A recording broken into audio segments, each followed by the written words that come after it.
Hi, and welcome to episode 203 of Amanda's Picture Show A Go-Go. In this episode, I have two guests with me, new guest Nicole and return guest Tim, and we are talking about The Lion King, the original 1994 version. A few notes about this episode. This one was recorded a while ago, and earlier this year in June, The Lion King turned 25. The Muppet version of The Princess and the Frog is called The Frog Prince, and it was a TV special that originally aired in 1971. From what I could find, The Lion King wasn't based on any established folklore, though some people have claimed it is similar to different stories. I double-checked, and there is a scene in the stage musical version of The Lion King where Scar does try to get with Nala. Gross. Jeremy Irons did do some of the singing and Be Prepared, but his voice gave out partway through, so then Jim Cummings, who also voiced Ed, did the rest of the singing.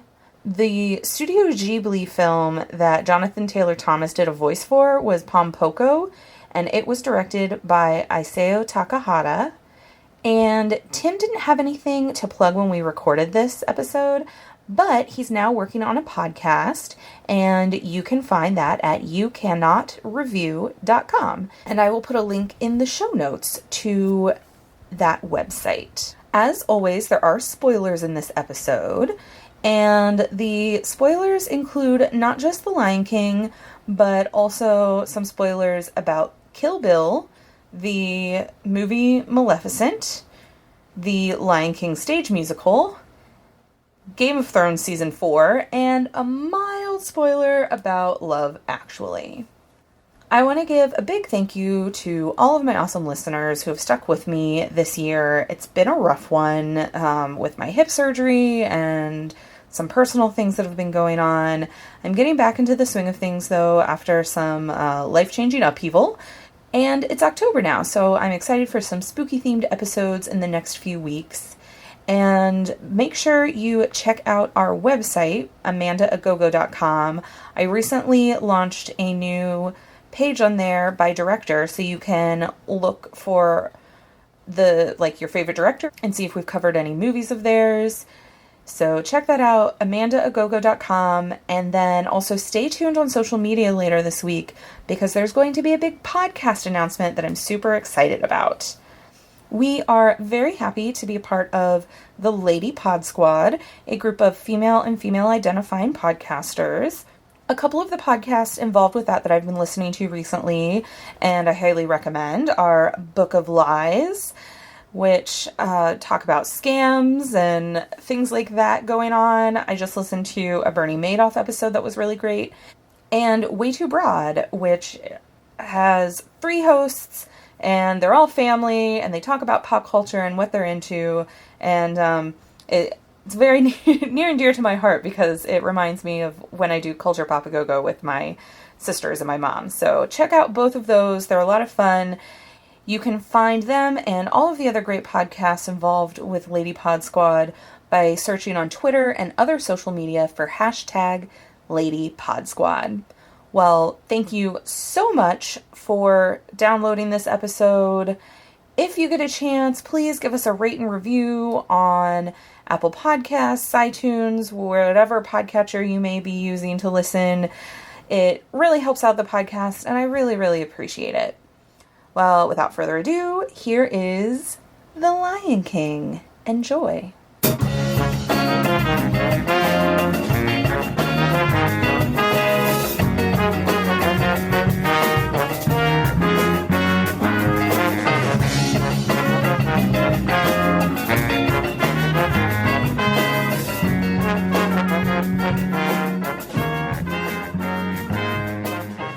Hi, and welcome to Amanda's Picture Show A Go-Go. So today, I have two guests with me. Brand new guest, Nicole. Hello. And old hat Tim. Sorry, not old hat Tim, but Tim has been here before. I see why you're buckled in. Yeah. This is going to be a bumpy ride. Yeah, I still am. This is going to be a bumpy ride. So, off to a great start. Nicole, since this is your first time on the podcast, I have some movie questions for you. All right. First off, where does your love of film come from? Well, I would say that I'm actually film illiterate. I am a painter, so I love all things visual. I'm also a musician, so I love music. They tend to meet together. But I also am terribly ADD, so movies tend to be a little bit too long. Yeah, so I love a good synopsis. You know, I can catch all the highlights, you know, and then fill them all in. So, but who doesn't want to be entertained? That's really interesting. Yeah, I have ADD too, and I find that it's kind of the opposite effect. It's one of the few times I can shut everything off. Yeah, hyperfocus. Yeah. No, usually my friends refer to me with movies as a snack and a nap, but I'm just like, hurry up, let's get through this piece. I get it. Let's go. Yeah. My next question is, do you have any filmmaking background? Filmmaking? I think there might have been some novice porn in one relationship, but no. That is amazing. And then, do you have a favorite genre of movies? Oh, no, nothing in particular. You Okay. know, I'm game for just about anything as long as it's not a scratch and sniff, you know, and as long as it's not, you know, grinder gut busting, you know, just dumb guts for no reason.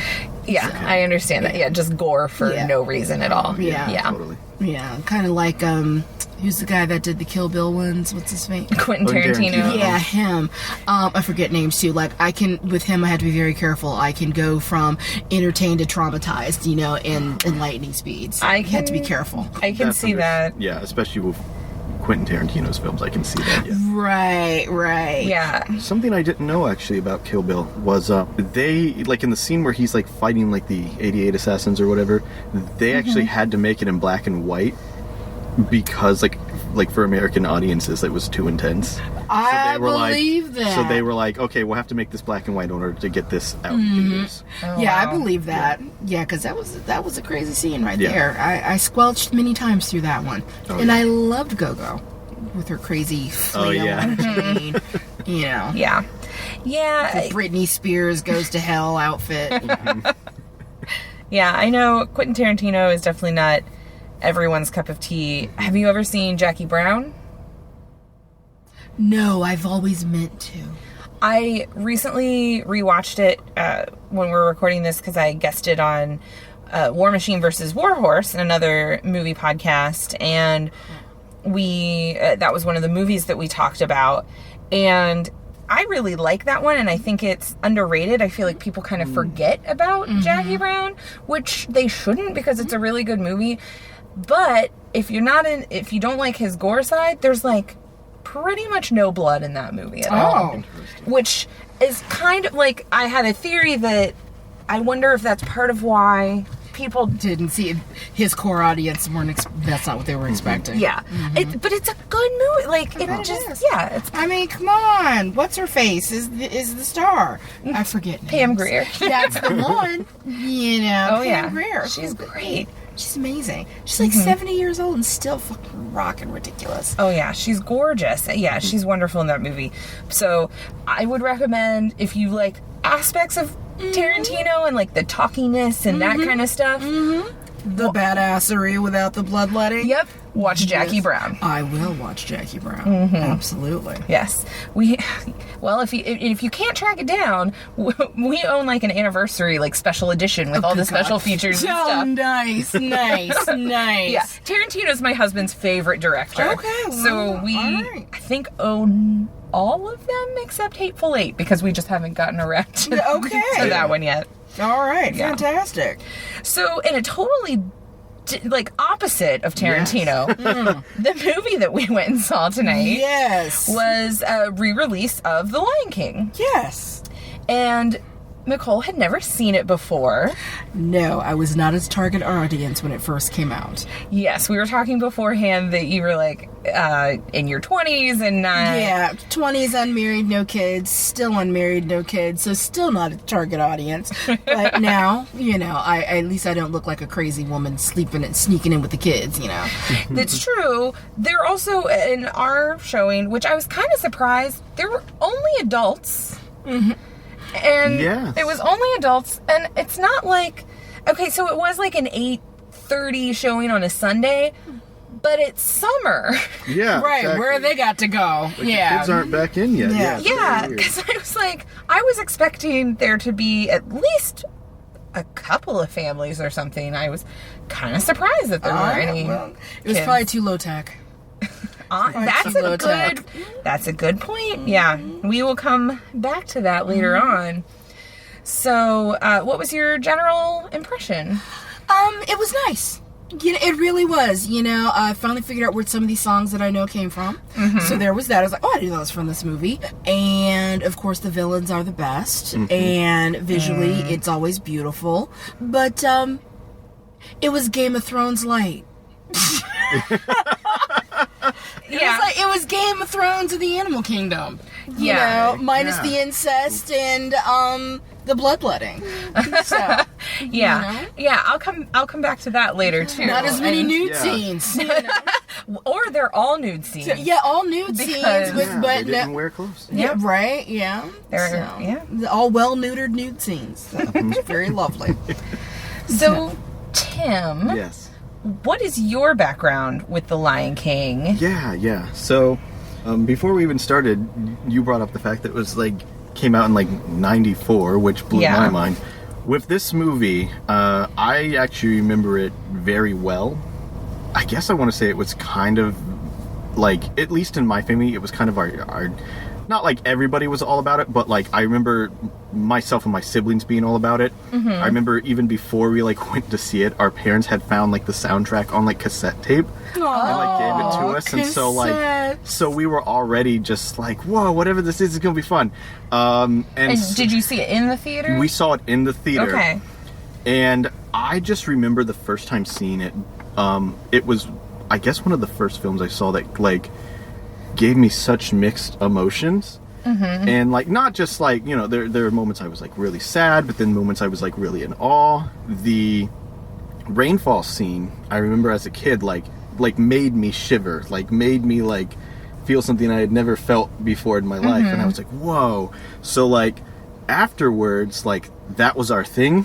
Like as soon as it came out, we were like, yeah, let's just watch this thing until the tape breaks. You know, we just enjoyed it. And then what was interesting was, I'd say by the time I hit like 9 or 10, that's just when like I just stopped with all of like the Disney stuff in general. Okay. And in these like recent years, I've actually been like running into them and like seeing them again, or wanting to see some of them again, just to kind of see like now as an adult, like how they hold up. Yeah. So this was very interesting to kind of go back to what was like one of my favorite Disney movies, you know, as a child. So yeah, that's one thing I want to come back to Sure. in a couple minutes is, I mean, for Nicole, you can't answer this, but how it holds up. Mm-hmm. Because I think that is very interesting to see. What are we, 23 years later? So my background with Lion King, I was 8 when it came out. I'm sorry. I don't think we saw this one in the theater. This is one I didn't see until it was out on VHS. Mm-hmm. But I don't even know how many times I've watched this movie. Mm-hmm. And so I was really excited that we got to see it on the big screen, because I'm like, I do like this movie, and I had not rewatched it as an adult. Mm-hmm. And so one of the things that was really interesting for me rewatching this was I was anticipating not just like dialogue, but music cues. Yes. And not just the music cues of like, oh, here's the next song, but like, oh, here's where the score does this. Oh, yes. I Wow. was, like, remembering the score. Right? Like, Really? Like, score cues. It was amazing. It was a really weird, like, good, but, like, Yeah. I was not expecting that experience. Yeah. Like, I was expecting, oh, yeah, I know the songs, Yeah. and some of them, you know, as we can start getting into it more. I Yeah. sang, I think it was Can't Wait to Be King. I think we Yeah. sang in choir in elementary Oh, yeah. school Oh, yeah. or something. Okay. So, you know, like, of course, I'm like, yeah, I know every word to this song. I remember singing this in a choir concert or whatever. Right. But I was not expecting, like, oh, here's where this sweeping theme comes in while Yeah. he's running across the desert or whatever. Yeah. Gotcha. Yeah, that was, I'm glad. I'm not Yeah. alone. I was just 'cause like, there were parts where I'm like, okay, here's the thing where it goes yeah, doo-doo-doo. Yeah. you know? I missed that. Yeah, no, it's okay. I missed that. It's a very I'm- interesting score, and again, it probably had to do in the fact that we got like the soundtrack that had both like the musical parts and the full score on like the other side. So I was just okay. always really familiar. Okay, with it. you got the surround sound. Gotcha. Oh, cassette tapes, how you'd have to flip them. Yeah. And then sometimes you were like, I just want to rewind it, but I don't feel like actually hitting the rewind button, so I'm just going to flip it and listen to the other and side. then come back. Yeah, good times. And then just taking a little pin when it got all junky and rewinding it back in there. Yeah. And then when you decided that you were done with that cassette, then you tape over the edges and then you could tape over it. Oh Yep. Yeah. Try to turn it off before the DJ starts talking. Yeah. Yeah. Before you could pirate a CD, this is how you would steal music. Oh, yes. On the radio. And you would always be like, don't start talking, don't start. Okay, now I hit Yeah, it. and then like you hit it just at the Yep, right time. hit it just- Yep. So, yeah, then getting into it a little more, before I forget, let's go ahead and just talk a little bit about how it held up, and for us, and then also how you think it held up for being a 23-year-old movie. The humor was really quite advanced. You know, and I think that's something about most Disney films because they know that the parents are going to have to hear it a lot. So there was a lot of double entendre and you know, just silly things. You know, that it's like that was punny. Yeah. You know, Oh, yeah. So you know, so that part I really appreciated. Yeah. You know, so it was quite smart as well as visually telling the story. Yeah. I could close my eyes and just listen to it and still be entertained. Yeah. Yeah, there were a couple times that I did laugh. It was usually something Timon said, Yeah. because Timon's Yeah. voiced by Nathan Lane. Yes. I Yeah, enjoy yeah. Nathan Lane.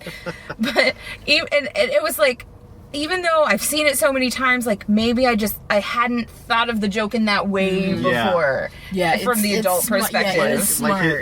his comment of like when they're trying to distract the hyenas and he's like, what do you want me to do, dress and drag and do the hula? I'm like, wait, what did you just say? Yeah. The thing is I feel like I knew, like I consciously, like I knew that's what he said, but it hadn't fully it sunk hasn't, in. like, sunk in what Yeah. it was saying.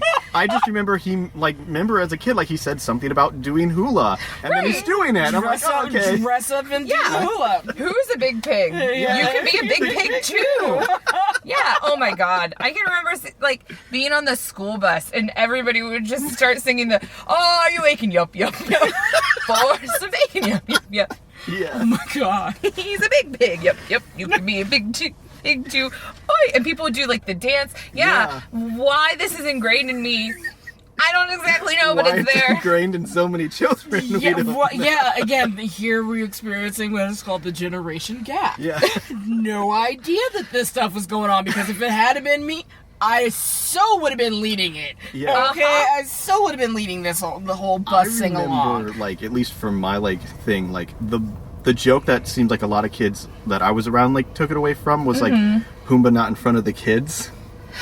For some Yeah. reason, that Oh, was with the fart? Yeah, Yeah, Like for some yeah. reason, that was the line that everybody would always use or something. Well, I think no, not in because front you of the were like, kids. oh, he's about to say something naughty. Yeah. And then it's not actually anything. It's just a fart. Just there. Fart. That's hilarious. Yeah. And they never said fart the whole movie. It was implied. Yeah, that's true. Implied. Just implied. Yeah. Which is more than some Oh, films some for kids nowadays can yeah. do. Yeah, Yeah. right. Oh, gosh. where it's just poop jokes. Not my thing, but yeah. They're not my favorite jokes. They're my number 2. Oh, but So, as far as, like, it holding up, I was expecting for it to feel, I don't know, kind of slow or... Yeah. Yeah, I was expecting to kind of be like, oh, that feels a little outdated or something. But there was only one part that to me felt outdated, and it's when Rafiki the monkey is doing weirdly like ninja moves all of a sudden, and he's just like, ha, ha, and I was like, oh, they put in like the really hokey like kung fu sounds, right? And I was just like, oh, that feels so outdated and like that culturally is not insensitive, not PC, and just sort of like, Freight the baboon with the baboon is racist. Why is the baboon got to be racist? Yeah, or maybe he's just got ninja skills. Yeah. It was just like the fact that he had ninja skills was not the part that it was the sound effects that they put with it. That suddenly I was just like, oh. I don't think they do that now. Yeah. Which is, it's funny now because like I remember as like a kid, the scene where he first like smacks one of the hyenas and does like his like war cry. Yeah. I remember as like a kid, we thought it was the funniest thing ever, and we would go back like 5 times to it before continuing the movie. Oh my god. I wouldn't know what that fruit was he was constantly cracking I know, open right? and That was with. really interesting. And I was like, what is this? He's just cracking them open like... Yeah, but let's talk about pacing for a minute, because that was something all three of us were kind of mentioning as we were leaving the theater. Yeah. And Nicole, you said you felt it dragged in some places. Yeah, they're just, like, I know it was important, but the scene, with Nala and Simba at the beginning, and I was like, okay, I get it. Let's move forward. Look, they're friends. Yeah, all this, that, and the other. Okay, get it, and then, it's like, okay, Dad's, this is what it means to be in leader. Moving right along, to get my Muppets in there. Yeah, moving right along. So things like that, so they're just kind of seeing like, I was like, let's just keep getting there, let's just do this, move it on. So that's all, and I think that's just I don't know, it just kind of seemed like filler. I'm like, I get the gist of it. I know where we're going with this. Okay. But then again, it's been out for 20 odd years. Even though I haven't seen the story, that's true, I know the story. Yeah. So it's like, all right, great, moving on. Yeah. Because that was something Tim and I both thought, because you said while we were walking out, Tim, that... Like, it felt slower as a kid, and it felt more... It felt to me like this time around watching, nobody gets a moment to, like, catch their breath. It's, like, line after line or quip after quip. And it was one of these things where I was kind of like... It felt weird. And again, it might have just been because, like, seeing it as, like, a kid, it just felt slower. Yeah. But there were a lot of times where I feel like when I watched it, I'm like, they pause in this scene longer, I'm sure of it. Or like, no. Yeah. And I'm like, what, why am, I'm kind of sitting there like losing my mind. Like, why do I remember this being so much slower? I had a similar thought throughout. I was like, oh, we're already transitioning to the next thing now. Like, for some reason I thought, like, it took longer for Simba to figure out he should go back to Pride Rock. Yeah. And, like, I also thought, like, a couple other things. Like, I thought the time between, like, Simba and Mufasa when they're, like, talking about the stars, I thought that was longer, too. Yes, exactly. But I think it's one of those things when for me, and I'm like, hurry up. Why are you taking so long? Yeah, I think I've just gotten used to, to that 30-minute TV thing. Yeah. It's 30 minutes. Right. Let's wrap this up. But for a movie, this is only 88 minutes. Yeah, I was surprised that it was that short. Yeah. Because I was like, man, this is going to be forever. This wasn't even 2 hours. Yeah, it's not even a full hour and a half. It's for me, it, compared to what I remembered, it seemed to go a lot faster. Yeah, and I don't know, like, for me, I actually would have preferred a bit slower, or at least to kind of have a good moment to kind of really let things sit, especially when it's, like, really the visually striking things, like, Mufasa and Simba sitting out looking at the stars, or letting, Simba look at sort of the cloud spirit formation. Yeah, let it just sit for a minute. I know what you mean, but I think... for Disney, as we've said, their target audience was children. children are not going to sit through that, as we as kids thought, this is taking forever in this scene, and it actually which is interesting, is not taking as long as we thought. In the newer ones that have come out, since then, I feel like there's been a bit more of that, a bit more of willingness to kind of hold on something, or kind of like let a certain like scene sink in for the audience and things like that. In comparison to, something like Lion King now, which just seems to be like, all right, let's move her along here. Footloose and fancy free. I'm glad you said that, because as soon as you said moving right along, that's exactly what popped into my head. Anytime anyone says that, and there is one beat in this, I mean, we were talking about it, where it's like the Are You Aching, but that part. That, like, where it all sort of just, like, goes into this little funny side thing always reminds me of Muppet Christmas Carol.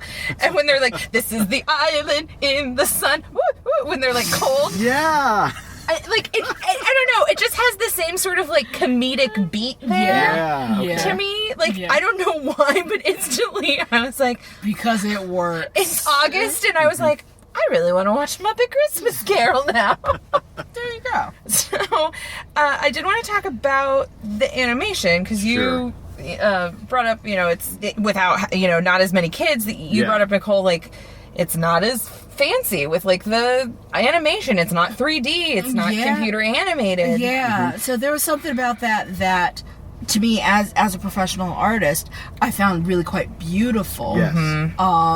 How they set mood and tone and anticipation through color. Yeah. So, and then you have the classic Disney structure of things, the flat against the sharp, so I thought visually it really was quite beautiful, especially the wildebeest running scene. Yeah. It's like, oh my goodness. And that was actually one of the few things they did, like, essentially what was like 3D at that time. Yeah. Because that just when they're coming over the cliffside. Yeah, that was just beautiful. Like you were choking on smoke. I mean, it was that was quality, beautiful animation with that. So I really appreciated that just visually. I could have like watched the movie with the sound off. And it's completely gorgeous. I found myself missing hand-drawn animation. Oh, God. Like, watching this, because I think Tim and I have touched on this before in other, episodes of the podcast that we've done together, but, so much, you don't get hand-drawn animation anymore unless it's coming from, like, Studio Ghibli, or some other sort of anime seems to be mostly the only ones that are still doing where you've got those beautiful curves and turns. This is almost a cut paper experience. Beautiful paper, but it's flat cut paper. And it's not like to bash on 3D. I think we've come a long way with it. I think we can do some really striking things with 3D. I remember watching The Good Dinosaur a few years ago, and like story-wise it's meh, but like the visuals at times when they just stop on like a river or whatever, it looks and feels like a river. Like it will fool you. And like this is when you want that scratch and sniff. Exactly. I want the scratch and sniff director's cut. So again, I love that we're getting that far to where like things just feel realistic, but like I do also miss that sort of like hand-drawn style, to where like it felt like they were more free to play with form and kind of make unique designs out of their characters and settings than necessarily you are with something like in 3D, where for some reason in like 3D that just doesn't translate as well as I understand it. It's the suspension of belief that hand-drawn creates, whereas with 3D it's immersion in belief. Yes, that's a really good way to put it. The suspension and immersion. Well, I'm a painter. Yes. No, beautifully said. I think that's like the perfect way of like explaining it. Yeah. There was one scene towards the beginning where it was Mufasa and Zazu. And so it was really interesting to see, the softness of Mufasa and all the curves, and then the hardness of Zazu, because he's all angles, because it's his beak and his feathers and everything's angled. And I like, for a second, I was just like, oh my God, I miss this so much. Like, I know they did The Princess and the Frog a few years ago, and my husband and I went and saw that with my sisters, and we loved it, and then it didn't do well, and we were like, God damn it! Like, we were so excited, like, finally another hand-drawn. Yeah. It's interesting, because actually people blame it on the 2D, and, like, I've seen it, and I wouldn't necessarily, like, blame it on that. I felt like going into it, it was a good movie, but it was a movie that didn't know what exactly it wanted to say. The Princess and the Frog? The Princess and the Frog, yeah. And I feel like that's kind of where it stumbled for a lot of people. Yeah, well, I do think part of it, I don't feel like they did that movie justice in the way that they should have on several different levels. Yeah. I just know the book. I also remember wasn't there also like a Jim Henson Princess and the Frog musical thing? Oh, heck with Robin was the yes. And you're like the woman, bringing something back. Like, and I remember this, and we had the record because it was on a record to go with the book. And the girl was cursed to speak backwards, and the evil witch, and she kept saying Tan Amanella is a weevil witch instead of Aunt Tamanella is an evil witch. Tan Amanella. So my sister and I, we still when we're just like Tan Amanella. We're like. Tan Amanella is a weevil witch. You know, my mother's like, what's wrong with you? But absolutely, with Sweetums. Yep, I was just about to say, I remember Sweetums was in that one. So this is the podcast where we talk about both Lion King and the Muppets. Apparently, like, it keeps coming back up. I don't know why, but it does. Because the Muppets are freaking awesome. That's why. Yes, they are. And I am a first generation Sesame Seed Henson kid. So it came out the year I was born. So that is my foundation of entertainment. Yeah. So. Yeah, I'm like, oh my god, it's like I haven't thought about that in so many years, and then all day tomorrow you're just gonna say Tina Manella. I'm gonna be like looking up YouTube clips. Yep, totally gonna go on that rabbit hole. So I did want to talk about you mentioned it felt like Game of Thrones. So this is totally based on Hamlet. Yes. And I wanted to get into that. But there was like a little tidbit I did want to say since we were talking about like animation and art and everything. Yeah, go for it. What I find so fascinating about this, and this is something I learned after the fact, Lion King was given to basically the B team of the Disney animation studios. Oh. They were given very little resources and just were like, all right, go make a movie, pretty much. Whereas they're like, we're going to focus on all our attention on this movie we know is going to be a hit, Pocahontas. And the complete opposite took place. Yeah. Where, you know, and I mean, Lion King's the better movie, honestly. Yeah. And there's a lot of different discussions like between the two and why Lion King succeeded and why Pocahontas didn't, and it's a lot of never saw Pocahontas. It's a lot of times where you stretch your collar and like when you talk about Pocahontas, because there's but somebody once put it best, that movie's a hot mess. The animation in that is just so clunky, and that's a different discussion. That's a different discussion altogether. But I always found it really. Another song I sang in elementary school choir. Colors of the Wind. Oh yes. I think every elementary school sang Colors. Wind at some Lord, point. Thank you. I was out of college by the time this stuff came around. Seriously, I think Yeah. everyone who was of any sort of childlike age in the 90s was in any sort of anything school under 18. you probably had to sing. It was almost mandatory. Pocahontas.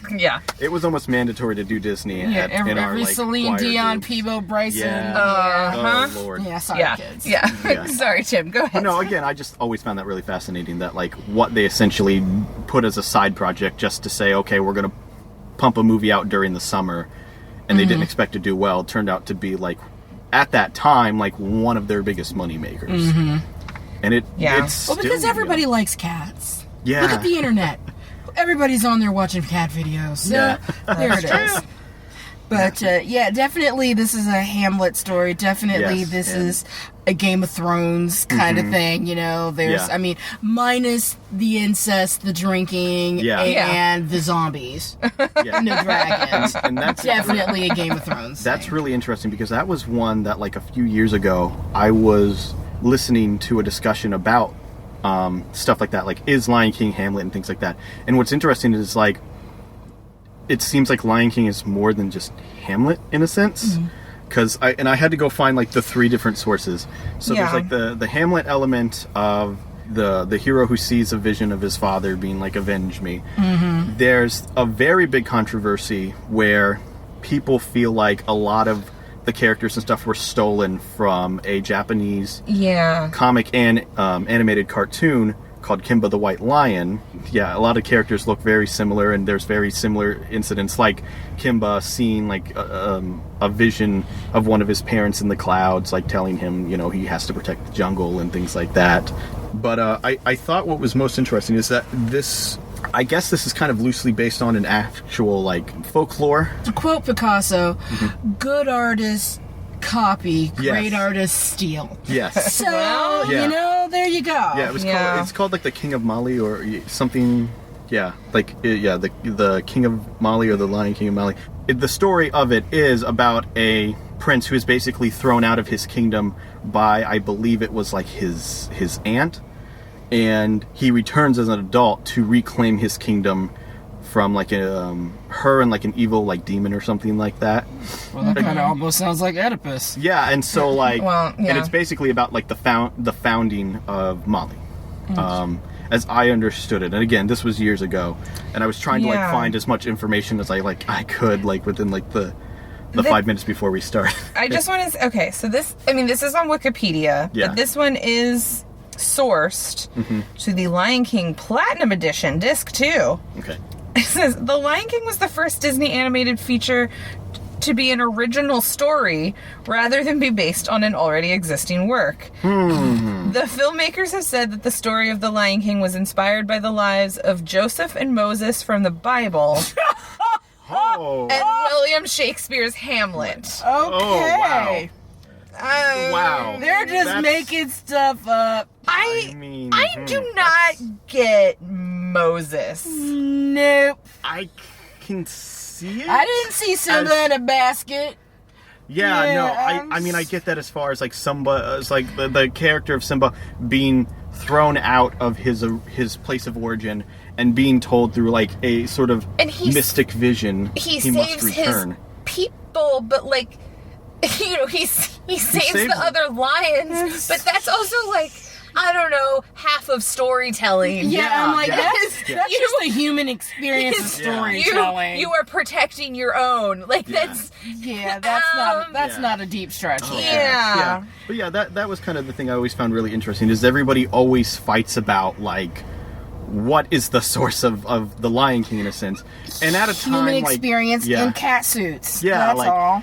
And I think people are like, have had like a really like, sort of negative perception of that because it's like, oh, it's Hamlet, or oh, it's this Japanese anime, or oh, it's taking from, you know, this story from Africa. But like at the end of the day, like I'm like, guys, this is what Disney does. I mean, yeah, it is what Disney does. This is what everything does. Yeah. Okay. Like they take stuff from other stuff and make it into their There you go. And then you also have the whole thing of like, of course it's going to have a happy ending because it's Disney. And even like the stories that are they learn their lesson after Bambi. Oh my goodness. Kill dad, but don't mess with mom. She can get slapped around a little bit, but don't mess with mom. Yeah. Just saying. Like, you know, the whole thing of like Disneyfying it, where even like, you know, the story of the Little Mermaid, how in the actual Hans Christian Andersen, again, I'm stretching my collar. Right, very dark, and then, you know, Disneyfies it,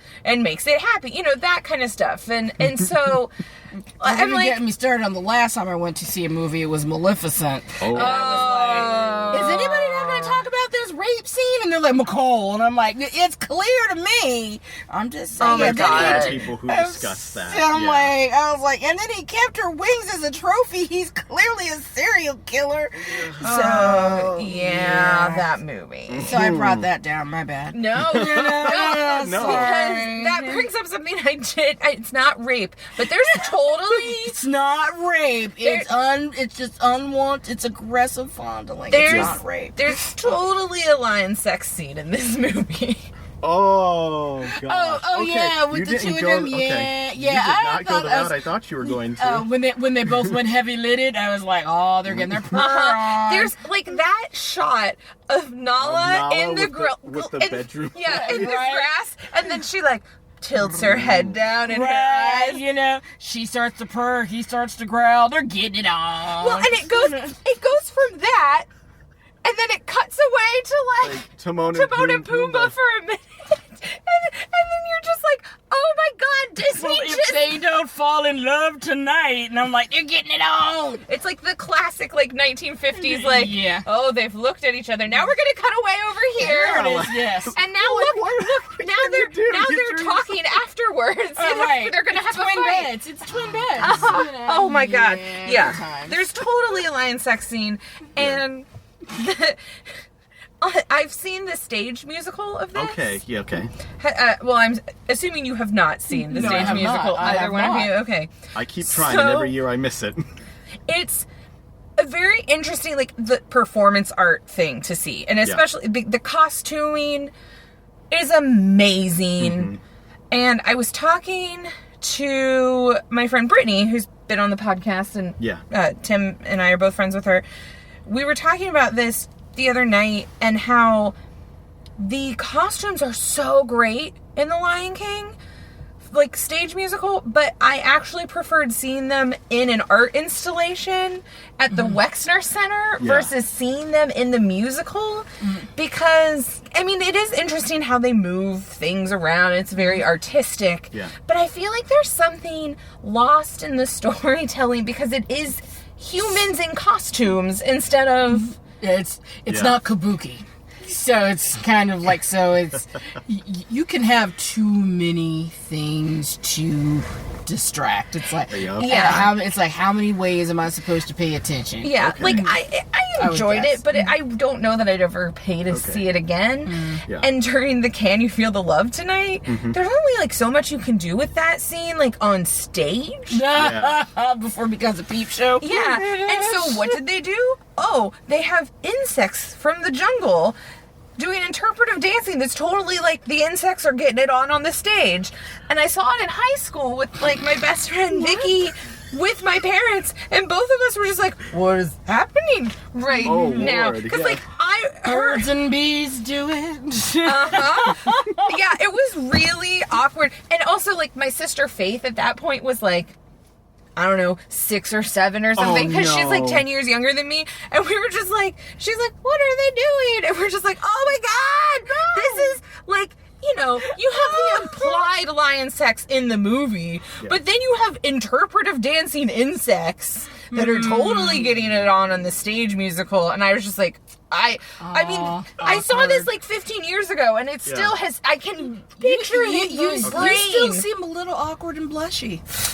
It was really uncomfortable. It was like one of the most uncomfortable moments I've ever had, like in a live theater setting.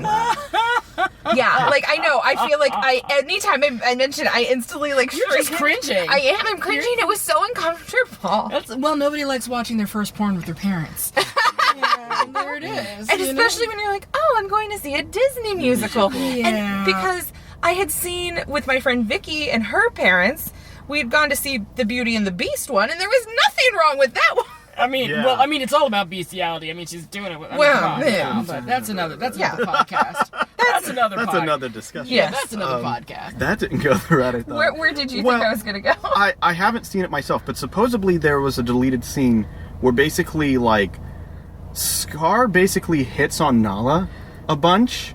To the point where he like gets uncomfortably close, and I think she actually like hits him and runs. Like that's when she escaped. Oh, now that would have been more interesting. Yeah, and apparently like they did not do it because it was too rapey. Right. Because I kept expecting him to like get on his mom, you know. Yeah. Hamlet. A la Hamlet. Yeah. That's what I thought it was gonna be. Yeah. You know. Go all, you know. Right. Again, have it be the whole Gertrude side of the story. That's what I've heard. I don't know. Makes sense. I thought I heard something say like the play like introduced that at a certain point. I don't know if they've kept it or whatever. I can't remember that. I don't remember that part. Yeah, I'll be that's honest. fine. I don't. That's I'm perfectly fine. I'm buying it because it makes Yeah. for a much better story. Yeah. You know, versus she was out looking for food. You know. Yeah, pretty much. Because they don't hunt solo. So No. just Yeah, saying. that Because is you know, true. I got cats. I know. But I did like that slow mo, you know, fist fight. Yeah. Oh, at the end. Oh yeah. Yeah. I was like, oh look at that! They got some Matrix moves up in here, so that was pretty good. Yeah. You know. Yeah, I forgot how slow motion they got in there. Yeah, that was like a really... They were like, we got to get That to was like a 88 really- minutes. Yeah, no. gotta get to 88. slow the fight Because it comes out of down. nowhere where they're just like, "Mrrah." And I guess like it's supposed to be so like you can see the impact of things, but like they're just kind of smacking each other. Right. Like, I if didn't get you- to see any claws. Right, or their nothing. claws aren't even out. Yeah. You would have like done it where like there was a claw scratch and you saw the physical scratch because they've done that. Like when Right. Simba was like a kid and he scratches one of the Right. hyenas in the face. Yeah. I you thought see the same scratch. thing. Yeah. Yeah. I definitely. Otherwise, I was just like, it just looks like little kitten pounces. Yeah. And you know, I was like, they've been declawed. How you Yeah. can be called Yeah. scarred? You know? I did think, watching it as an adult, that was an odd choice. Yeah. Yeah, it's like you want to pull back on violence now, but it was okay for Simba to slice up a hyena as a Yeah. kid. Right, and then Whatever. to see his father crushed to death. Right, without a mark. You know, Oh yeah. yeah. Well, yeah. Okay, well, that's probably why I'm not allowed to have kids. No. I was just like, there should have been some blood exploding right there. His head should have been crushed like a melon, like on the Viper. What happened to the Viper in Oh, Game of yeah. Thrones? Yeah. Oh, yeah, there yep. should have been some crushing there. It was like I a did think watermelon. it was funny, like after the death scene of Scar, you were like, that was dark. That's the thing. Yes. So they're like, oh, we're not going to show that they even have their claws out, Yeah. but then we'll show in shadow that Scar is being devoured Yeah. by the hyenas. Yeah. I was like, "Ooh, that went dark real quick. That was unexpected." I know that like with I think it was Katzenberg who was working on a lot of these projects. He was actually very big on like making sure like things, even if they were violent, that they stayed kid friendly.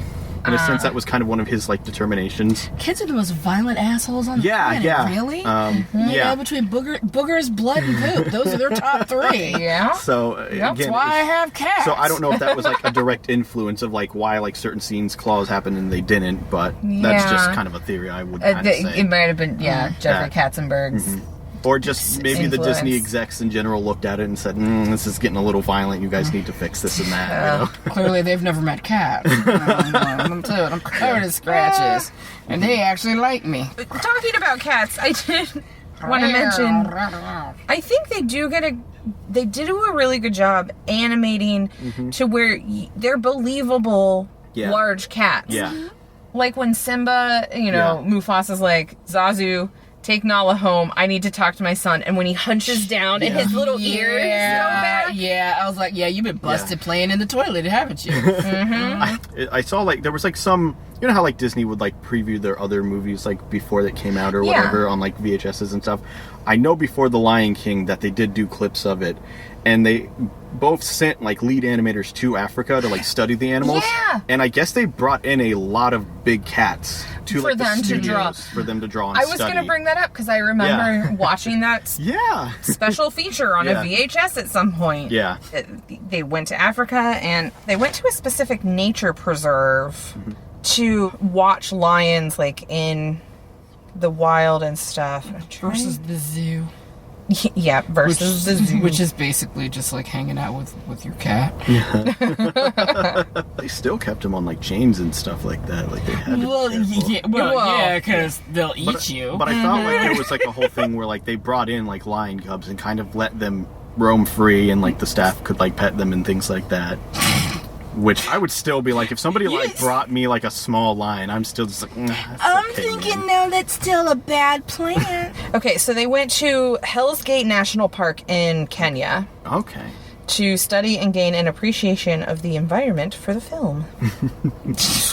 Well, all right then. But I remember watching that same special, feature on something, and that's also why whenever I see the wildebeest coming over the cliff, I instantly can picture them going, oh, and we used some computers in this part because it was like super high tech that they used anything. That was like, I remember when Disney or like whomever was very first getting into like CG's computers, like they made the biggest deal about it in any type of like production or even in like previews where they're like, come see this new 3D animation thing. So I did want to ask what you thought about the big death scene of Mufasa. Oh, you know, first you're like, oh, that kind of sucks. With his brother just like was like, "And see ya." It's like, dang, the betrayal. Long live the king.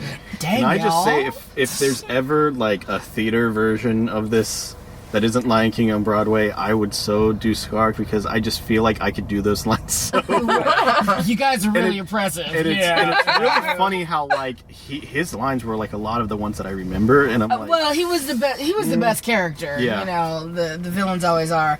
But yeah, so it was, you know, it was sad, you know. And then when he like crawls underneath his little arm, you know, it's like, oh, That's when I get all teary-eyed. Yeah, I mean, I wasn't gonna go that far, but it would have been a nice touch if he had said, Simba, it's not your fault. Yeah. You know, and then died, you know. Yeah. But he can't because Scar has to get in his head and tell him to run away, and never come back. Yeah, like I remember as like a kid watching it, and like when it happened, because no one was ready for it, it was quiet. It was like dead silent in that theater, and I think it wasn't until like Simba like started like either like crying or like got underneath him like that you could hear people go like you heard people getting emotional. Yeah. It's interesting because I mean obviously I knew it was coming. I've seen this movie a ton of times. The line that got me more than I was expecting is when Mufasa is talking to Simba like the night before or whatever. And Simba like crawls up on his head and he's like, "You'll always be there for me, right, Dad?" And I was just like, "Shove him a freaking heart! Why don't you? Oh my God!" Because see, and I was anticipating him saying, "The only way you'll become king is when I die." You know, that's what I was thinking. Yeah. Because I'm like, "You're gonna die the next time we see you." Like, yep. Poor choice of words there, son. Poor choice of words. What like innocent but great foreshadowing at the same time too. Yeah. Of like totally playing with like that expectation. Again, if you don't know what's coming, you're just like, oh, this is just really sweet and heartfelt. And it's like, no, this is preparing you for what it's comes preparing next. you for death. Which I did like this time around find it funny how like we have like this extremely sad I just lost my dad scene, and right after that's when we throw Timon and Pumbaa Hakuna Matata. like Fuck it. yeah, like they like No worries. and I kind of feel like they had to because like that was such a major bummer, like nothing else was gonna help you need to- recover. Yeah, they need to help the kids stop crying. Yeah, they're like, he does seem depressed, and we're not going to eat him because we're vegetarians. So, Yeah, exactly. you know, we're going to have to do something. We don't want him to start, you know, eating his sorrow because we'll be on the menu. Yes. So, Hakuna Matata, bitches. let's You know? teach them how to eat grubs. Yeah, exactly. Oh, and there's like cream filled. That was actually disgusting. I was like, that's actually nasty. Oh my god. I was like, whoa, cream filled. I was like, whoa. I do remember feeling a little queasy the first time I Yeah. saw those scenes, and where Yeah. he's just like, "Oh, and this, Yeah. the way Timon is like presenting the bugs on a leaf platter and all of And that." yeah, that scene where like Simba like takes one and just swallows it whole, and you're just like, No. slimy, No. yet satisfying. I do remember like no, cream after that. filled. I do remember afterwards though that they released like Timon and Pumbaa like bug-shaped fruit snacks for kids. Oh, Jesus. Oh my God, I forgot about those. You forgot about that? Yeah, they released them, they and like did. every kid wanted them because they wanted that simulation of like, yeah, I'm eating bugs just like in the Lion King. Were any of them cream filled? No, No. they were literal like At least just they didn't go with gushers. yeah, Do like you remember exactly. those? Those are still around. But no, like yeah, they would just be fruit snacks in the shape of bugs, and kids loved them. Oh my Disgusting. God. Oh, thank God I don't have kids. Yeah. Oh, yeah. I mean, Disney totally, they went full tilt on the merchandising. Oh, they did. For like, this when one. they realized, they're like, oh my god, we're going to make so much money, they, like, pump things out as, like, quick as possible. Well, they, you guys weren't there for it, but they totally missed the boat on the whole E.T. and with those little Reese's Pieces. They totally missed the boat on that one. Because I was like, why don't they ever have these out here? They totally missed that one on there. So they never made that mistake ever again. Well, yeah. Well, that was... With And E.T. Reese's Pieces were disgusting. Oh, I love Reese's Pieces. But I really love peanut butter and E.T. But I do have a little stuffed E.T. in my bedroom. Ouch. E.T. Oh no. Ouch. We just touched fingers. But fun fact about E.T., in case you wanted to know, they wanted M&Ms, and M&Ms were like, no, that's stupid. And then, yep, Reese's Pieces is still making. If you go to the E.T. ride in Universal Studios, there's Reese's Pieces everywhere. Still cleaning up. Still cleaning up. So I did want to talk about the voice acting in the movie because, well, James Earl Jones. Psst, right? Who doesn't love him? Daniel Day-Lewis. Psst, who doesn't love him? Wait, who is Daniel Day-Lewis in the movie? Scar. No, that's Jeremy Irons. Same guy. Because I was gonna say Same British guy. it's my second favorite Jeremy. Same guy in my mind. Although interesting, like, he didn't do the singing roles. They had to have somebody else come in and do it for him. Really? Yes. Oh, for Scar. For Scar's singing part and Be Prepared, he apparently just couldn't hit the notes right, so they had somebody else come in and do his voice singing. Wow. Yeah. That's impressive. That's apparently a thing in Hollywood. Like, if you can't, like, do that kind of stuff, they can bring in somebody who can, like, mimic voices. And I'm like, how do you They're do better that? than you. True. They're better than you, but they have a face like the butt end of a sick horse. So there it is. This is their talent. I remember as a kid being super excited that Child Simba was voiced by Jonathan Taylor Thomas. Yeah. Jonathan Taylor Thomas, he was in the show Home Improvement. Oh, okay. Gotcha. Yeah. Yes. Like, everyone made a big deal about Mr. that one. JTT, I had a huge crush on him as a child. Okay. Because I watched him in Home Improvement, and then he did this, and he was in Wild America. The last movie I've honestly found him in was a Studio Ghibli movie,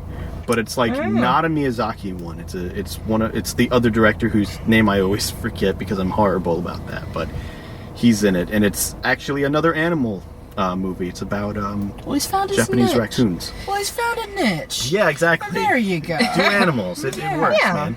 Yeah. And then you have Matthew Broderick as adult Simba. Okay. Which that one to me, did not know. I've always been mixed on like Matthew Broderick and like general. Love him, but I'm a big Ferris Bueller. No, yeah, fan, like and- yeah. I don't know, yeah, like Ferris Bueller. I really loved his role in Ferris Bueller, but like it just feels like beyond that, I've just never been like, oh yeah, like all about him. I got nothing. Yeah, I don't know. I've always enjoyed Matthew Broderick, and I remember being a kid and being super excited about JTT, and almost equally as excited about Matthew Broderick. And that's Well, okay perfectly then. fine. Yeah, I mean, Yeah. they both did excellent work in this. It was just kind of like, I don't know, even as a kid, I'm like, when they got to Adult Simba, I'm like, that's what he sounds like? I will admit, I did not realize until today that Rowan Atkinson, aka Mr. Bean, is Zazu. Whoa. I did not realize that, and then I saw it in the credits, and I was like, what? Whoa. How did I never realize Really? that? You just made it click for me, so I'm like, oh, Well, wait, I've seen some little thing where he's actually talking. He just makes these weird noises and faces. That's true. So I didn't know that he had a voice. Yeah, maybe that's... Yeah, usually I see him and he's just doing silly things. Even if it's not a Mr. Bean, even like in other things Well, like yeah, 4 Weddings and a Funeral. Rat Race and Love Actually, yeah. So Oh, he was in that too? No, I love that movie. he is in Love Actually. Really? He's the clerk at the counter. Who's Oh, like- that's right. He's doing let the- me let me put the flowers flour in. and the floor. Let me put it in a bag. It's like, Yes. no, yeah, I'll I do the remember gift wrap for you. that. Yeah, I remember. Yeah, but again, he barely speaks in that. It's all physical. So I was just like, holy shit, I had no idea that he did this. Yeah. It's hilarious. And Whoopi Goldberg. I remember being super excited as a kid that Whoopi Goldberg voiced Shenzi, one of the one of the hyenas. Who was the male hyena? I know Jim Cummings was Ed. Yeah, Jim Cummings is Ed. Jim Cummings just always finds a way to be involved with Disney. What's the other? Oh, Cheech Marin. It was. Yeah. Okay. Yep, it's Cheech. Okay, because I knew it was in that line of like either Cheech or Chong. Who's the actress that played his mother? She had a great voice too. Sarabi Madge Sinclair. Yeah, and they were both together in Coming to America, the Eddie Murphy. Yes, she played the mother, and so they both got to play like royalty again in their movies. Yeah, they were his parents. Yeah, that's right. And then and then they get to be married again. That's it. They're perfect. And she passed away just a year after this came out. Oh my God, that's terrible. I know. Sorry, I was just like, wait a second, because she was only 57. Okay, I'll stop being a Debbie Downer. No, it's okay. I just don't think any of us were expecting that. No. And I do like Nala's voice, too. Okay. Which I'm there was Moira Kelly. Who the hell's that? I mostly know her from, she was in the first season of The West Wing. Never seen that either. It's a good show, but I don't know what to say that she's from because that's the only thing I know her from. Well, she's probably making mad bank, so she doesn't. That's true. She probably does make a lot of money. I think about royalties. We just gave her some more. Yeah, exactly. You took my $10. Like that's got to be something to be. Cost $10. I was like, really? Yeah, I think it was because it was like even when I was paying the ticket and they're like 10 something, I'm like, damn it, Disney. I know. I was kind of like, I might have to text her back. Yeah. Are you serious? And then with the $4 water, I was like, this is a bullshit game. Well, right here. concessions are always a whole. Oh yeah. Well, that's where they make all their thing. money, so they jack up that price. That's true. I always feel like the guy who plays Pumbaa, I should know him from other things, and I totally don't. Yeah. And I think it's just that, I know that voice because it's Pumbaa's voice. Yeah, exactly. Ernie Sabella. Yeah, never heard of him. Yeah, and I'm right there with you, where I'm like, it sounds familiar, but it's just not right to me. And then, of course, Robert Guillaume as Rafiki. Oh, was he? Yeah. I didn't know that. Yeah. The thing about these credits, I noticed they go by real quick, so I'm like trying to like catch who's who in this. I'll admit, I didn't realize. Like, I think I knew somewhere that it was Robert Guillaume, and I just forgot, and I was like, oh, right. Yeah. But I like Rafiki. Yeah. The crazy baboon. And I always remember like a little witchcraft in there, you know, no the problem. little like hot banana. Yeah, like everybody little like that one, yeah. Thing where he's just saying fruit names and nonsense. Yeah. Yeah, I totally tuned that out. It's probably where I was like, is there a fast forward on this? Yeah. That's definitely there for that's children. Definitely there, That's a kid thing. Yeah. Yeah, because and again, I kind of like, you know, in a sense, the story trope of meeting like mystical guru who can like get the hero back on like track, right? Of like what they're supposed to be doing. That's perfectly fine. I like that. But for some reason, like watching it this time, I'm like, this is not as mystical or like as impressive as like I remember it. Yeah, I would agree with that. I think the best part for me, at least for going back to that scene, was the part where they're coming through the giant tree vine thing. They get the lake scene, all that kind of stuff. And then, like, the conversation they have after the fact. Where he hits him on the head. Which, can I just say, as a kid, if I could get away with it, I would hit someone and they'd be like, what the heck was that for? I'm like, doesn't matter, it's in the past. I might try it out tomorrow. Another thing, watching it this time as an adult, I can remember as a kid identifying with Simba when he like runs away and is doing stuff, and like when he goes to the elephant graveyard, you're like, oh, he shouldn't do that, but he's a kid and he's just having fun. And as an adult, I'm like, you fucking idiot, Simba. If your dad said not to go there, don't go there. There was one part, I don't remember what part it was, where he said or did something, and I just went, you're such a little shit. I was like, yeah, I was like, this is what happens when you're an only child. Me being the youngest, I couldn't get away with that stuff. They'd just be like, we'll just make another of you. Go ahead. Go on out. Ain't nobody coming back for you. Mm-hmm. If you get yourself killed, well, Wasn't meant to be. Hakuna Matata. Yeah. Yeah. Yeah, he's like so bratty in the beginning. Yeah. Yeah. And then like he kind of calms down after the hyena part in the elephant graveyard, but then even after that he's still just kind of being like an annoying kid. Yeah. Yeah. Yeah, that's what age will do to you. Suddenly you're on Mufasa's side, and you're just like, listen to your father. Yeah. No, it's hilarious. When this movie came out, it's around that time, I used to work for Starbucks, and the kids that worked for me, they used to always call me Mufasa, and I was like, what the fuck is that? Mufasa! And I'm like, well, they're like, you know everything, and I'm like, whatever. You know, so now I'm like, Now you're like, oh. I'm Mufasa. I got killed. I got run over by wildebeest. This is a bullshit game. At least they didn't go like, let's make it real. Let's set wildebeest through the Starbucks. I will fire you. I will turn Scar on you so fast. So, do you guys have a favorite song from this movie? Because it's totally a musical. Yeah. Going back through now, I really liked all of them except for Hakuna Matata, oddly enough. I never It did not have the same appeal as like it did It as like a did. kid. Yeah. Like, as an adult. I know you guys were a couple minutes late to like the beginning, but when they were doing like Circle of Life, I'm still just like, yes. I'm sorry that you missed the Circle of Life, because Yeah. that animation-wise Oh, yeah. is I got the last bits. Yeah, it's stunning. beautiful. Okay. Look it up on YouTube. Yeah, Great. I know. It's not, Podcast homework. Yeah. it'll only be a couple minutes. I was sad that I missed that part, but I was coming straight from a rehearsal that went Yeah. long, and yeah.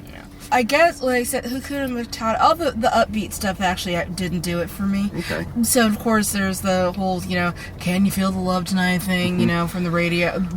I didn't realize that was from this movie. Oh, I just really? only knew it from the Interesting. radio. Which, yeah, the Elton John version, I enjoy so much more than like the in-movie version.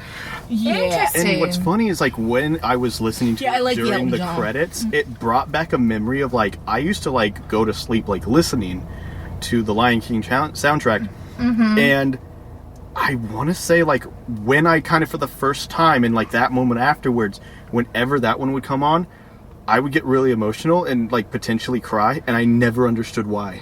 Like as a kid, and I'm like, 'Cause it's why? beautiful. Yeah, exactly. Like, but that was like. Right. Yeah, it's but, good like- for you. But no, that was like the whole thing was like I never like experienced something that like got to me emotionally as far as like a song. So I'm like, what's going on? Why is this doing this to me? It's not like it's touching you in a bad way, like Yeah, you yeah. know, like your funky step grandpa. It's okay. It's a song. No, it's fine. But no, now like when I listen to it, I'm still just like, you just get out of here. I think now my favorite might be Be Prepared, Scar's Oh, God, song. That one is so Like, as a good, kid, though. I really liked Hakuna Matata. But there were things this is another thing I never noticed as a child because I didn't know full history stuff. Yeah. But I didn't realize, like, the Hitler Nazi themes Yeah. going on Oh, and the yeah. goose, Yeah. the goose stepping. Yeah. Kind of like Watership Down. Oh God. God, I hated that movie as a I child. haven't seen it, but I've seen enough clips to know like Yeah. it's gonna be a no thanks for me. Yeah, I tried to read the book and then tried to watch it. Never was able to make it through. And my parents were like, "Why are No. you doing this to yourself?" My dad would make us watch it, and I would beg shit. not to because I hated it. Yeah. And he was like, "It's a classic. You have to watch I it." just have seen the scene of like the rabbits trying to escape being gassed, and I'm like, nope. Yeah, thank you. yeah. That's the movie where I discovered that it's like not every cartoon is funny. Yeah. This is not the Saturday No. morning fare, not at all. Yeah, I hate Watership Down, but I really did. I don't know why. Like, as I was watching it, I'm like, oh my God, I remember seeing this scene a million Yeah. times, and I didn't make this connection as a Right. kid. Yeah. Yeah. Because I didn't, and I'm just like, Well, like what kid oh at my like God. age like 6 is gonna know about Adolf Hitler unless they have Right. horrible parents? But it's not just This the came goose from a stepping. really good Jewish family. You're not getting out of Passover without this. Like, the imagery is also very the propaganda movie. Yeah. What was it? Weisenthal or whatever. I don't know. The woman director who made Oh, that. Triumph of Will. That's it. Oh, Yeah. well, you went back to the propaganda. I thought it was like there's a movie Yeah. called Propaganda. No, you meant the No, real I meant propaganda the real movie. propaganda. No, yeah, that Yes, the Triumph that of the crazy Will. lady, yeah. But there's actual like imagery in this that like totally mimics that, and I was just like looking over or down onto them, and the way that it's gridded and everything beneath them, definitely triumph. And then also the way the shadows are as it's going across Scar, I was just like, oh my god, they really did a great job. They just needed a flag to go to wave on it, and that's totally triumph of well. I had never picked up on that until watching it this time, and I was just like, now that you mention it, because like I saw like that one forever ago in like World Cinema that I like took. Yeah. And even like that one, Now I'm like, I need to go back and see it again. And Hold on. I know, because I was just like, oh my god. I mean, because other movies do it too. We gotta watch them all again. I know, right? Sorry, not Wiesenthal. Lenny Riefenstahl is the director of that. So one last thing I wanted to hit on was the Oscars and how it did there. It did win 2 Oscars. Best Score. Okay. For Hans Zimmer. Okay. Which totally makes sense. I mean, we even talked about how great, like, the score was and remembering the score and everything. Yeah. And then, of course, Can You Feel the Love Tonight? Won for Best Original Song. And that was the Elton John version? Or was that the in-movie version? God, I hope it was the Elton John version. It doesn't specify. It's the song because just the song in general. Yeah, okay. Elton John wrote the song. Yeah, and with Tim Rice. Yeah. So, and you know, they were also up against themselves for Hakuna Matata and Circle of Life. At least the competition, like you'll win no matter what. Yeah, I mean, they were up against. Oh my God! Wait, they were up against Look What Love Has Done from Junior, the Arnold Schwarzenegger Gets Pregnant movie. Oh God, I forgot that one existed. Oh, I didn't. I watched that a lot as a kid. And Make Up Your Mind from The Paper. I don't even know. Okay. Yeah, I got nothing. It was a movie with Michael Keaton, Glenn Close, Marissa Tomei, doesn't sound awful. Randy Quaid, and Robert Duvall. What the heck? How have I never heard of this movie? And, and I still wonder how Marissa Tomei got an Oscar. So. Directed by Ron Howard. Oh. Wait, what? What? Maybe you should do a podcast just about Oscar fails.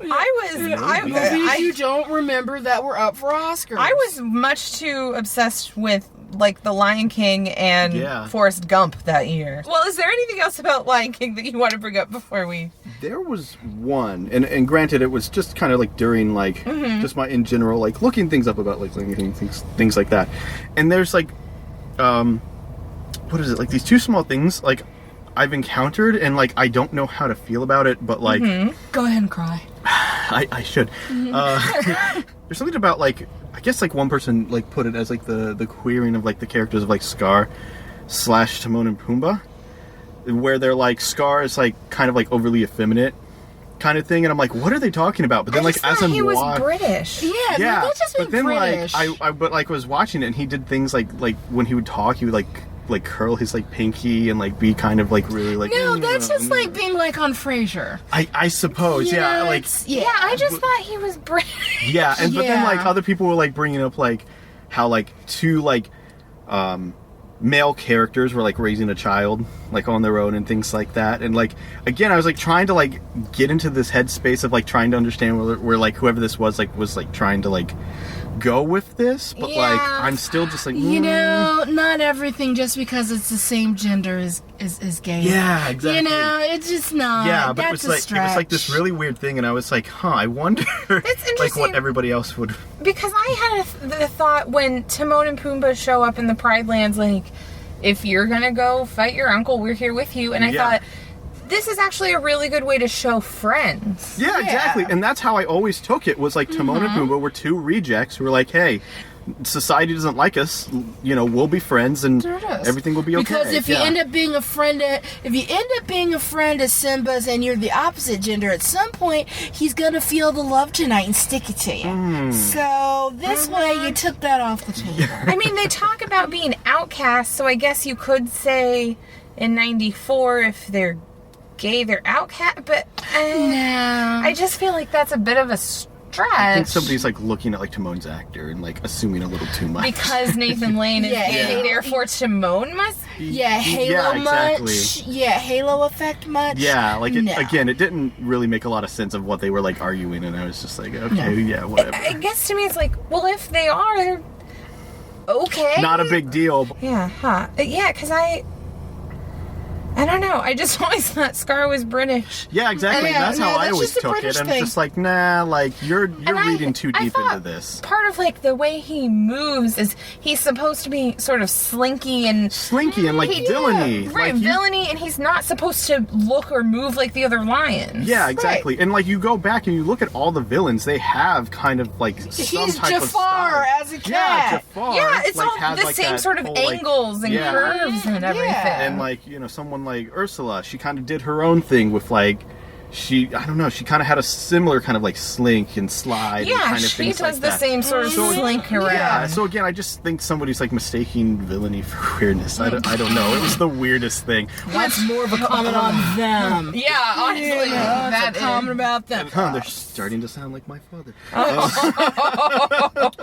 Well, so if you guys were to give The Lion King a letter grade, what would you give it? I'd give it a B+. Okay. What about you, Tim? Yeah, it's definitely going to be a B+ for me. Like I said, it's a bit different seeing it through adults' eyes now, but I did not hate my experience. I still, you know, found myself loving this movie for like its music and its scenery and its characters.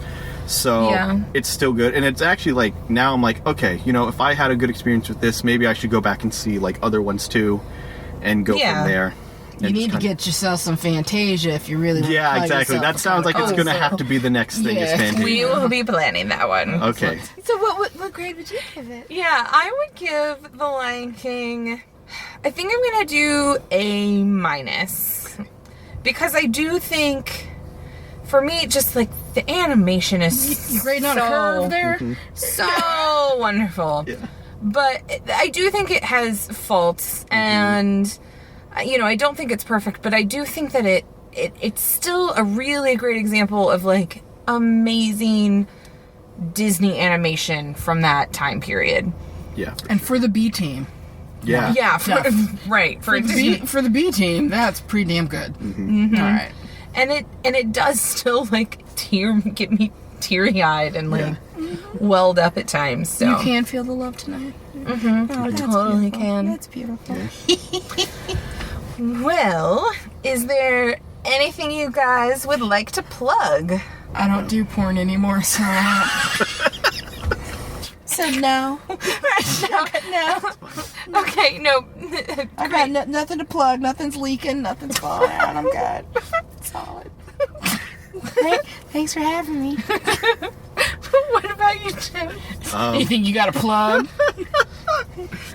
Well, thank you both very much for doing this podcast with me. It has been a delight. Having me. Sorry. It's fine. Oh my god. I feel like I should get you on with my sister Faith. I'd just laugh the whole time. Thank you, listeners, for downloading this episode. And we apologize. If anyone who is scarred, there's a small apology. Yeah. See the movie. You've listened to my podcast before. We've been a lot of different places. We have. Circuitous. Yeah. It's all the circle of life. Well, you can find Amanda's Picture Show A Go-Go on Facebook, Instagram, and Twitter. On Twitter, we are at Amanda's Pic Show. On the other two, it's Amanda's Picture Show A Go-Go. And we now have a threadless shop where you can get t-shirts and tote bags and notebooks and whatever you want with our really awesome logo on it. And you can get a really awesome tote bag. And that's amandaagogo.threadless.com. Yeah. So find all of those fun things there. And thank you both again. Thank you. And goodbye. Bye. I could understand if it was collectors. Fantasia. Yeah. But, you know, because I could watch that forever. You know, but what's terrible is that, I have not seen that one. Listen, you... This is the general reaction I get when people hear I haven't seen Fantasia. Okay, just so the listeners know, literally, Nicole and I just turned around and both of us were like... I've got whiplash. I turned around so fast. We turned around so quickly with the exact same, like, shocked look on our faces. I have been, like, verbally yelled at. Like, someone was so angry. They're like, how have you not seen it? Like, got angry with me. No, I'm not. I'm sorry for you, but I want you to call your parents right now. If your life is like a box of chocolates, if your life is a Whitman sampler, you've done shit wrong. Stop doing meth. Stop stealing your grandma's pain pills from her hysterectomy.